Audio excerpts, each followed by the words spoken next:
Nous sommes de retour en direct dans votre édition du live de TV Finance du 7 mai 2026. Merci beaucoup si vous nous rejoignez à l'instant et merci beaucoup pour votre fidélité. Désormais, il est l'heure de retrouver le chronodax d'Éric Seban. Bonjour Eric.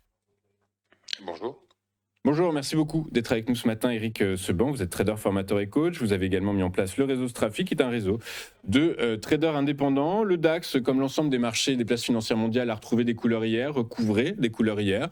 Est-ce que c'est un signal positif? Et auquel cas, est-ce qu'on peut de nouveau s'autoriser à regarder un peu à moyen terme ou au contraire, on reste dans une logique très prudente d'intraday avec de toute façon des évolutions qui peuvent arriver d'une minute à une autre? Oui, alors non, justement, parce que les évolutions sont nombreuses, elles sont essentiellement rythmées par des spéculations. Il vaut mieux être en retrait par rapport à l'intraday.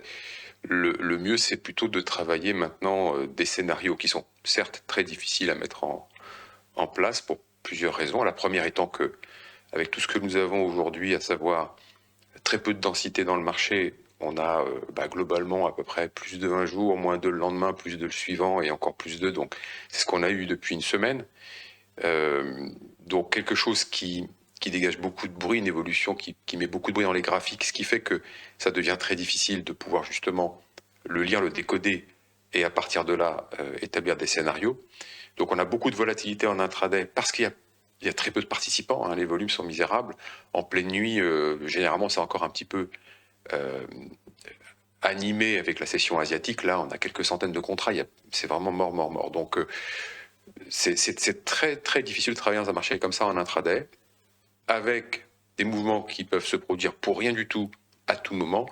Donc en ce moment, c'est particulièrement un moment de marché où il vaut mieux rester en retrait en intraday et essayer d'établir des scénarios à plus long terme, alors plusieurs jours, voire plusieurs semaines, voire plusieurs mois.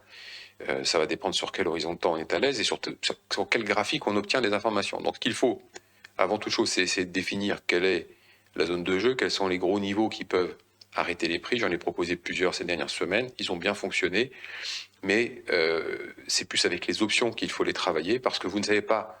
D'abord, ce qu'il faut, c'est gommer le bruit intraday, déjà, première chose. Parce que sinon, vous ne savez plus quoi faire. Vous êtes tout le temps perturbé par des mouvements qui sont erratiques. Et donc, ça remet en question toujours votre scénario. Donc, pour sortir du bruit, il faut travailler un peu plus long terme. Avec des options achetées, vous avez la possibilité de ne pas être sous pression parce que votre risque, il est fermé. Donc, si vous avez la possibilité de trouver les niveaux les plus pertinents, ce qui n'est pas très compliqué avec un peu d'expérience, vous pouvez établir des scénarios sans pression, ni de temps, ni de marge, comme c'est le cas avec les contrats futurs, ni avec la pression de rester en position d'un jour à l'autre, ce qui peut provoquer des gaps. Et on a vu, il y en a eu. Il y en a encore eu un dans la nuit de, je sais plus, dans la nuit de mercredi, je crois, de mardi à mercredi. Donc, pour éviter le stress, éviter l'intraday, parce que c'est illisible, parce qu'il y a beaucoup de bruit, parce qu'il y a très peu de densité due au manque de participants et parce que le marché réagit à des réactions de spéculation, notamment à chaque fois qu'une nouvelle, bonne ou prise comme mauvaise, est publiée. Donc c'est un marché qui est difficile à travailler et qu'il est préférable de considérer soit d'être totalement en retrait, si on peut le faire, parce que ne rien faire c'est difficile, mais parfois c'est la seule chose logique et raisonnable à faire, soit de travailler avec des options, évidemment des options achetées. Alors se pose le problème de la volatilité qui est toujours élevée. On est passé de 20 à 18, donc ça se détend, c'est normal. On a pris 1000 points depuis la semaine dernière. Mais à 18, ça reste cher. Donc pour établir des scénarios d'options, ça reste un droit d'entrée, en quelque sorte, qui est un petit peu élevé. Et puis, il faut aussi, bien évidemment, se méfier de la tentation de vouloir encaisser des primes rapidement en vendant des options à découvert, parce que ça, c'est quelque chose qui ne s'improvise pas. Si votre scénario, par contre, votre risque, il est ouvert en totalité, vous ne maîtrisez rien, surtout si vous ne savez pas vous protéger en intraday. Ça, c'est une discipline très compliquée. Il ne faut surtout pas vendre des options pour encaisser de l'argent en se disant je ne peux rien faire en intraday, donc je vais essayer d'encaisser de l'argent en vendant des options. Ne le faites pas. Achetez des options, par exemple des puts sur les points hauts, des calls sur les points bas. Sortez-les, évidemment, quand on a atteint l'un ou l'autre en fonction de votre scénario, si le fait de payer à 18 de vol ne vous dérange pas. Si ça vous dérange, restez sur la touche le temps qu'on y voit clair, parce que pour l'instant, c'est toujours des promesses et on n'a rien de concret. Parce que comme je vous l'ai dit, il y a déjà plusieurs semaines, tant qu'on n'a pas des nouvelles fiables, il est impossible aujourd'hui d'établir des scénarios. Mais moi, je suis complètement incapable avec un graphique daily. C'est pour ça que je vous ai mis un weekly, pour que vous ayez un petit peu de prise de hauteur par rapport à ce qui se passe, pour gommer le bruit qu'on a d'un jour à l'autre. C'est très difficile maintenant de pouvoir établir des scénarios parce qu'il y a trop de bruit, parce que le marché est à la dérive en définitive et livré à la spéculation. C'est très clair. Un marché à la dérive, bah, effectivement, on va rester sur cette information. Effectivement, comme vous l'avez bien expliqué, hein, les informations changent d'une minute à une autre. De résultats, l'intraday, c'est compliqué. Mais le long terme, le moyen long terme aussi, ça semble quand même. En fait, en gros, il vaut mieux sortir du marché. En gros, c'est ce que vous nous dites là. Sortir du marché, ne pas entrer dans le marché si vous voulez faire de la spéculation à court terme, c'est ça, ce que je fais moi.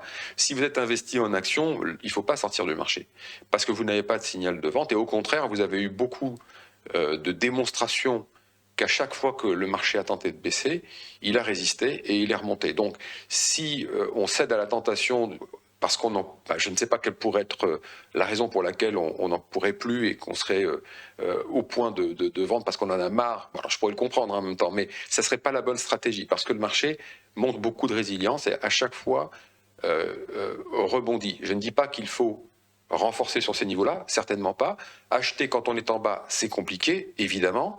Ça ressemble à du gambling. Mais en même temps, vous avez depuis maintenant 2 ans, 3 ans, à chaque fois qu'on a eu des points bas qui ont été violents, on a toujours eu des rebonds. C'est un marché qui a changé, qui s'est bouleversé profondément.